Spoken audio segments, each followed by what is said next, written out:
Tantor Audio, a division of Recorded Books, presents The Mad Immortal, a LitRPG progression fantasy series by Eric Walsh, narrated by Kevin T. Collins. Chapter 1. Well, this assignment certainly went to null fast, Nate thought as he tumbled across the stone plateau, steel spikes streaking above him. The mission's target had proven far quicker than a creature its size had any right to be.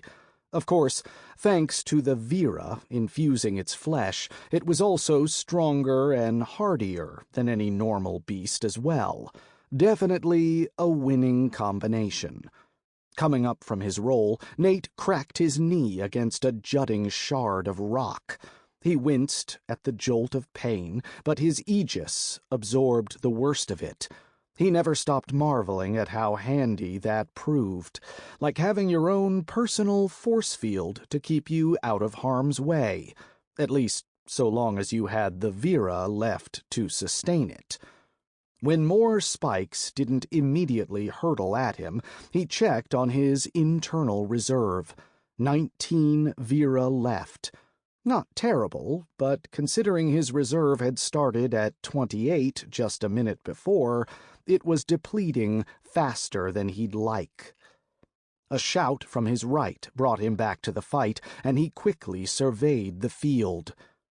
The vira beast, his squadmate Dale had identified it earlier as a feroceros, was still about 50 feet away across the barren plains that made up most of this sector. Roughly the shape of a rhinoceros, and about 3 times its size, the creature shuffled in place on 6 thick legs, turning its steel-plated body to face toward 2 retreating forms. Nate's heart sank when he saw them. This was supposed to be a routine job. Kill the rogue vira beast to make the sector safe again for essence extraction. But when their initial attack had failed to put the vira beast down quickly, its furious counterattack had left them scattered across the desolate terrain. Neither Dale nor Sandra were suited for direct combat, and now both were caught out in the open, unprotected.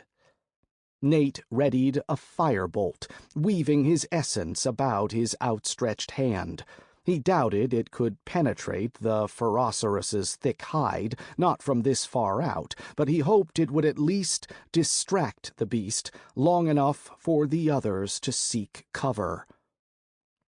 He finished the weave in a matter of seconds and immediately released it. A bolt of condensed flame the size of a football spiraled through the air. It exploded across the creature's back, fire erupting out from the point of impact in a deadly inferno. The feroceros didn't spare him so much as a glance. Instead, it lowered its head, preparing to charge at Dale and Sandra. Nate racked his brain for anything he could do to forestall the creature. His firebolt hadn't been enough to bypass its armor, and he doubted his gusting boots would have the range to get him close enough in time. Still, he had to try. He focused his essence down into his ornate boots. The magical item held a binding that would propel him in whatever direction he faced on a powerful gust of wind. He'd spent one of their charges already to dodge the feroceros's initial assault. They should have enough juice left for 2 more until they needed a couple of hours to replenish. Before he could activate them, however, he glimpsed a shimmering form through the feroceros's legs. The figure looked like an ice sculpture brought to life, moving with inhuman grace as it darted in beside the vira beast. Nate grinned, reclaiming his held essence. Wes had returned to the fray. The feroceros immediately spun toward this new threat, attempting to slam its considerable bulk into the much smaller heat weaver. Wes dodged to the side easily. With his ice skin in place, his speed, strength, and resilience were all significantly enhanced. Then he darted back in, pummeling the Vera beast's hide with a flurry of ice-fisted blows. The creature roared, more in anger than any genuine pain, Nate was pretty sure. He'd seen firsthand how durable those metal plates were. Still, if Wes could keep the Ferocerus's attention, that should at least give Dale and Sandra the chance to safely reposition. Sure enough, he spotted the two Verists a moment later huddled behind one of the boulders dotting the broken plain. They peered out over its crumbling top to get a better vantage on the fight. Now that they weren't in immediate danger, they had the time they needed to work their own weavings. He left them to it, trusting that they'd provide him and Wes with backup soon enough. In the meantime, he'd see what he could do against the Vera beast's armor. A normal firebolt hadn't been enough to penetrate it, but perhaps an infused one would do the trick. Standard Veristry didn't cost him anything beyond a bit of his essence to form the pattern. He could keep casting spells all day until he collapsed from sheer exhaustion. Even then, a quick rest would have him feeling good as new. Infusions, though, those took Vera. And while he could still recover his spent Vera with enough effort, his current reserve limited its availability. That meant he wouldn't get many empowered blasts, so he'd need to make this one count. Raising up a hand, Nate once more channeled the weave for firebolt. Instead of completing the weave, however, he drew on Vera from his reserve. There were 8 potential infusions he could add to a spell. He focused on one of the simplest, combining his Vera directly with the existing essence to enhance its raw power. Soon, the flames gathering around his fingers burned brighter and hotter than any normal fire that size could. Most infusions increased the casting time of a weave considerably, Nate's current mighty infusion no exception. As he readied his spell, Wes continued his dance with the Ferocerus. For each evaded slam, Wes responded with his own flurry of icy strikes. Yet the attacks did little damage through the Vera beast's thick plates, and its constant assault left him no time to prepare a heavier blow. Nate struggled to maintain control of his weave. After investing 3 Vera into the mighty infusion, he was reaching the limit of what he could safely manage at his current tier without the spell breaking apart. A few seconds more and he'd be... Wes cried out, the sudden sound almost breaking Nate's fragile concentration. A quick glance showed the Ferocerus had landed a lucky hit, catching Wes's arm against a steel-plated leg and sending him staggering back. Wes tried to recover, but the Vera beast surged forward, roaring in triumph. Nate gritted his teeth, weaving Vera and essence as fast as he could. No way would Wes be quick enough to dodge. His Aegis should dissipate the worst of the damage, but this was still going to hurt. Then, Wes seemed to blur. In the blink of an eye, he was several feet to the left, crouched in a defensive stance. The Ferocerus passed harmlessly inches in front of him, and the brawl continued. Nate glanced over at Dale and Sandra. As he'd suspected, Sandra had a hand outstretched toward Wes, the air around her fingers warping in distorted threads of essence. Sandra was a time weaver who specialized in hastening the movements of her allies and slowing the movements of her foes. She'd likely been aiding Wes's evasive maneuvers this whole time with haste, including his most recent miraculous dodge. Dale, too, appeared deep in concentration, although his essence coalesced around him in threads of dark gold. No doubt he was providing Wes with his favored invigoration weave to bolster Wes's stamina and soothe his aching muscles. That would keep him fighting at peak capacity longer than normally possible, even with the benefit of Vera. "Anytime you're ready, Nate," Wes called, circling warily around the Ferocerus. "I know how you like to make an entrance, but I can't keep this up forever." Nate grinned as the last threads of his weave fell into place. Perfect timing. He released the mighty firebolt, his tensed muscles sagging in relief at no longer needing to maintain his concentration. If the last firebolt had been a tossed football, this one resembled a blazing rocket. It streaked through the air, almost too bright to look at, before detonating against the Vera beast's plating with a muffled boom. The Ferocerus bellowed, and Nate's grin widened at its pained roar. That one sounded like it had actually hit the mark. Sure enough, as the flames cleared, a jagged hole seared through the creature's plating to its marbled skin underneath. The skin was unblemished, of course. Vera beasts typically had their own aegises to protect them, just as Verists did. Still, it meant the beast was now vulnerable. "All yours, Wes," Nate shouted. "I got him nice and warmed up for you." Even before he'd finished speaking, Wes had been zipping around, directing his punches toward the Vera beast's newly exposed flesh. Each hit that landed radiated cold energy, eating away at the creature's aegis. The Ferocerus was forced to go on the defensive, swerving to keep its vulnerable spot out of Wes's reach. Nate breathed a relieved sigh. Things had been looking rough there, but they should have the fight well in hand now. The massive Vera beast was simply no match for Wes's speed, especially with both Dale and Sandra lending him their strength. It was only a matter of time until Wes had worn through its aegis and could deliver a killing blow. This contract is as good as ours. That didn't mean there was any sense in sitting here on the sidelines, though, not when he could be in the thick of the action.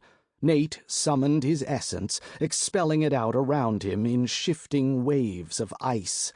Drawing heat away had never felt as natural to him as adding it in.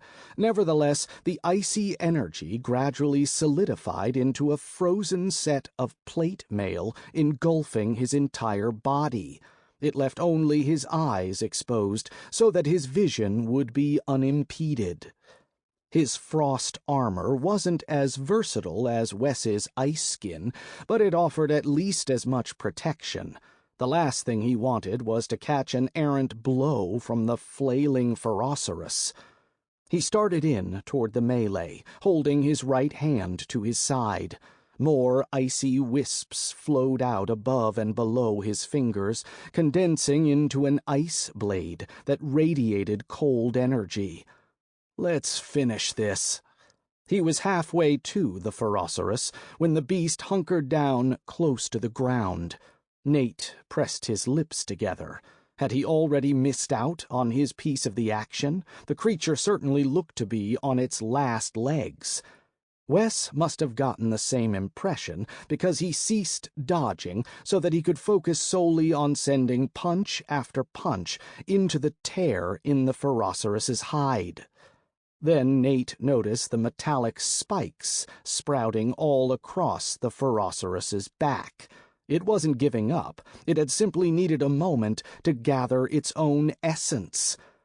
"Incoming!" he screamed. He turned sideways and fell into a crouch, so he presented as small a target as possible. Even so, he reeled from the impact as several of the spikes found their mark, piercing his frost armor with enough force to crack the ice and rebound off his aegis underneath. As the volley ceased, he quickly inspected his reserve. After that hit and his previous infusion, he was down to 14 Vera. That could have been much worse. The frost armor had done its job. Regaining his feet, he checked on the others. Dale and Sandra had both been able to use the boulder for cover, so the attack had done little but interrupt their concentration. Wes, though. Wes collapsed beside the Vera beast as it rose. He definitely suffered the brunt of the assault, his ice skin broken in a dozen different places. The Ferocerus gave Wes no time to recover, bellowing as it drove a massive foot into his chest. The weakened ice shattered apart beneath the strain, but the beast didn't relent. It continued to grind his body down into the rock. Nate channeled another firebolt, using his left hand while keeping his grip on the ice blade in his right. With his frost armor still active, the new weave strained the limits of his concentration, but he managed. There was no time to infuse the weave, not if he wanted to get the spell off before the Ferocerus flattened Wes to mush. Instead, he aimed the missile for the wound on the Vera beast's side, hoping that would be enough to draw its attention. The spell arced through the air in a blazing trail and impacted harmlessly against the plating beside the wound. Nate cursed his aim. This was what he got for regularly increasing his own power over his finesse as he advanced. To his surprise, however, the beast immediately reacted to the missed attack. Shuffling its 6 feet, it turned away from Wes to face him. His last firebolt had apparently left an impression. The Ferocerus's face, a featureless slab of metal shaped roughly like a downward-facing triangle, seemed to regard him. Nate had a moment to wonder how it could even see, let alone roar. Then the Vera beast charged. The ground beneath Nate trembled as those 6 powerful legs propelled it forward. He spun away from the creature and channeled essence into his gusting boots. His body jerked as the boots' latent binding activated, wind shoving against his back and shooting him forward in a violent gust. Allowing the binding to last its full duration, he staggered to keep his balance when it finally cut off about 5 seconds later. He might have been fine if it hadn't been for the extra weight of his frost armor. Instead, he went sprawling. The cracked stone rumbled beneath him. Nate pushed himself to his hands and knees, glancing back. The Ferocerus had already swerved toward his new position. His little stunt had bought him an extra second or 2 at most. Closing his eyes, he braced for impact. When the expected collision didn't come, he looked up with a slight frown. The Vera beast was still there, still charging toward him, yet it appeared to be moving in slow motion, as if struggling to push through molasses rather than just air. Nate sent a silent prayer of thanks to Sandra. He'd never seen her use slow on something this big before, but this had to be her handiwork. Taking advantage of the extra time she'd given him, he regained his footing. He tugged at the essence comprising the ice blade he still grasped in one hand, elongating the weave. Soon his sword had morphed into an icy spear. Its tip crackled with frozen power. He hesitated briefly before allowing the blade to draw upon his internal reserve. Better to be safe than sorry. With his time limited, he opted to invest only a single Vera into a mighty infusion rather than the full 3 he'd given his firebolt. Hopefully, the lesser empowerment would still be enough to pierce the Ferocerus's plating. Eyeing the slowly approaching Vera beast, he positioned his mighty ice blade so that it pointed toward where he estimated the Ferocerus would reach him. Then he repaired the cracks in his damaged frost armor with fresh waves of essence. For good measure, he spent another Vera from his reserve to reshape the armor around his feet with a sculpted infusion, fusing the ice to the stone beneath to help him brace for the initial impact. Even with Sandra's slowing weave, the Ferocerus was close now, almost within range of his spear. Behind the creature, Dale kneeled over Wes's prone form. Wes was alive. His body would have been reclaimed if he wasn't, but he must have been in rough shape if he was still down. Avirist's aegis protected them from the worst of most blows, but being half crushed to death by a raging Vera beast would still hurt like null. With any luck, Dale's healing touch would get Wes back in the fight in no time. Nate heard a pained cry in the distance. The Ferocerus's movements suddenly quickened as Sandra's slowing weave dissipated.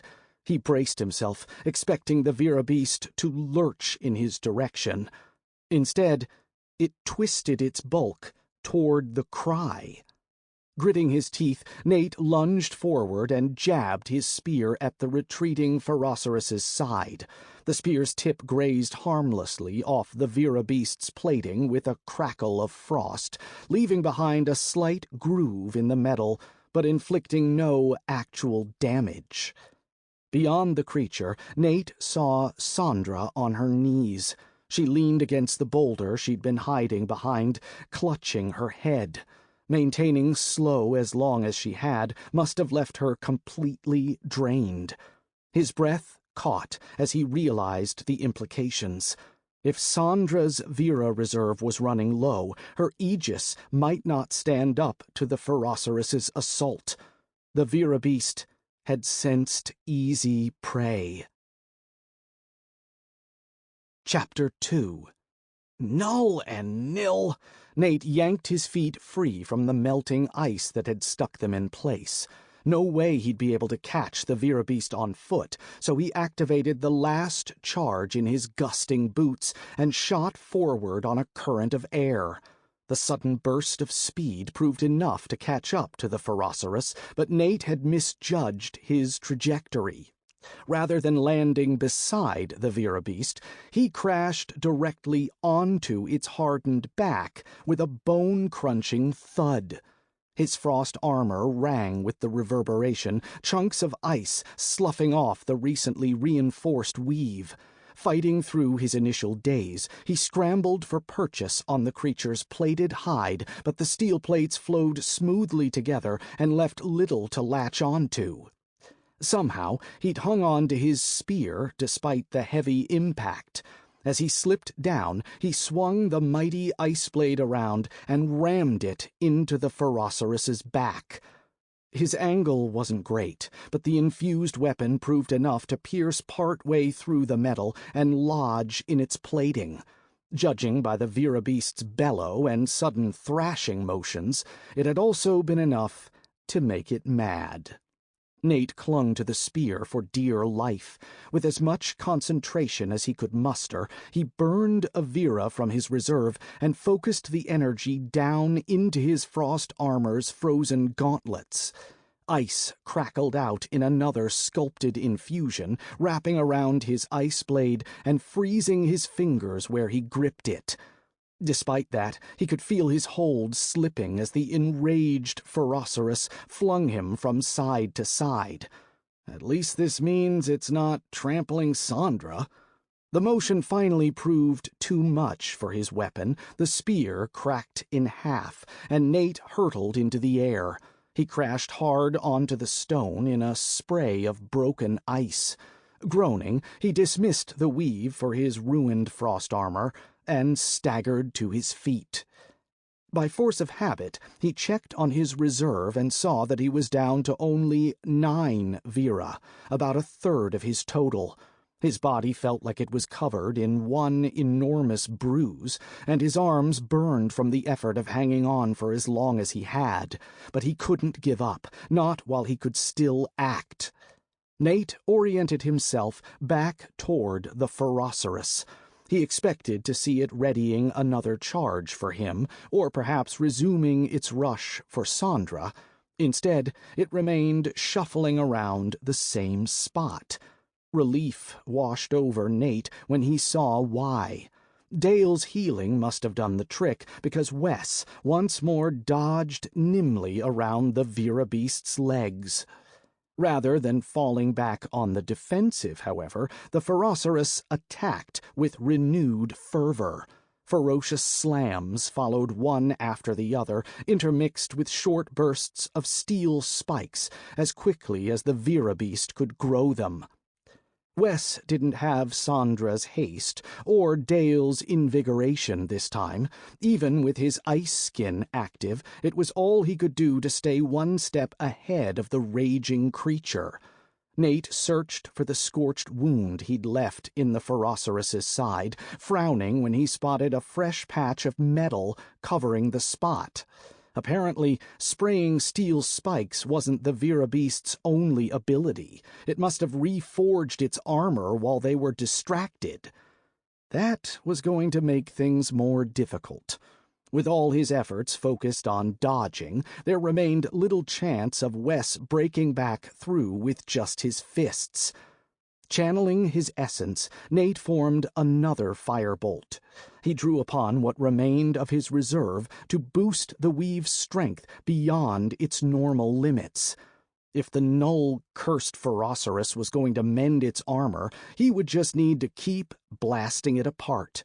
With the 9 Vera he had left, he could manage perhaps 3 more fully empowered mighty infusions before his reserve ran dry, less if he had to spend Vera absorbing hits with his Aegis.